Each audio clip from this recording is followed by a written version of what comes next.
Kuanzia mwaka 1995 ama mwaka 1995 mtazamaji, ambao 1995 mpaka 2026, yani mpaka mwaka wa 2026, serikali ya Kenya imeweza kutengeneza vitambulisho ama official IDs takriban milioni 35.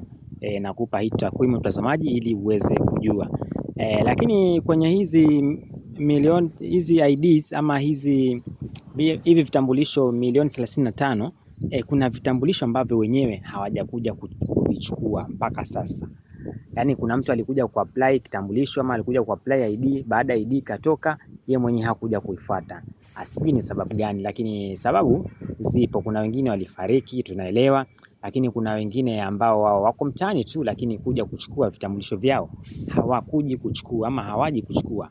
Watu hawa ndio wanarudisha nyuma Kenya. Sasa inafaa uweze kuchukua kitambulisho, uweze kujiunga, upewe kadi ya kura na umpigie kura yule kiongozi unemtaka wewe. Ama pia kitambulisho pia kinakusaidia kwenye mambo yako fulani. Unatambulika wewe ni wa nchi gani, na pia hata kwenye kazi lazima kitambulisho kitahitajika. Sasa ikiwa umeenda kuapply ID alafu ID imeshatoka huendi kuichukua, inakuwa kidogo unatatiza serikali hapa ya Kenya. Na kuna wale ambao hawajaenda kuchukua hizi ID zao ama hawajaenda kuchukua hivi vitambulisho vyao, hao takwimu yao inakuja yani 500,000. Yani kwenye ile milioni 35, watu 500,000, takriban watu 500,000 bado hawajakuja kuchukua ID zao. Yani kifupi ID 500,000 ama vitambulisho 500,000 bado vipo kwenye police station hizi, bado vinashikiliwa pale, wenyewe hawajakuja kuvichukua. Yani mtazamaji, unapata mtu anaongea sana mtaani, mtu fulani ni one term, mtu fulani ni two term. Ukimuuliza kadi ya kura iwapi, hana. Kitambulisho kiwapi, hana. Unamuuliza vipi, hauja apply? Anakuambia nimeapply, lakini mbona hujaenda kuchukua? Nitaenda kuchukua. Sasa inakuwa mambo ni mengi, inakuwa anafanya mambo yanakuwa magumu.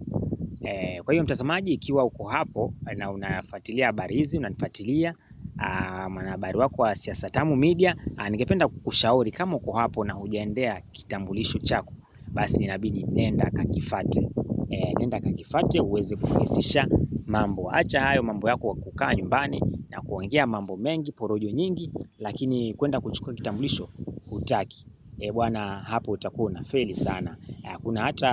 Kuna muda mwingine misaada inatokezea, unahitaji kusaidiwa, lakini unaambiwa uwe na kitambulisho, sababu kitambulisho kinakutambulisha wewe kama ni wa nchi gani. Ndio maana kinaitwa kitambulisho cha Kenya. Sasa ikiwa wewe hauna kitambulisho na miaka ya kuchukua kitambulisho umefikisha na hauna, sasa mtu atakuamini vipi kama ni Mkenya? Akisema wewe ni mkimbizi, umeingia Kenya kwa njia ambayo sio halali,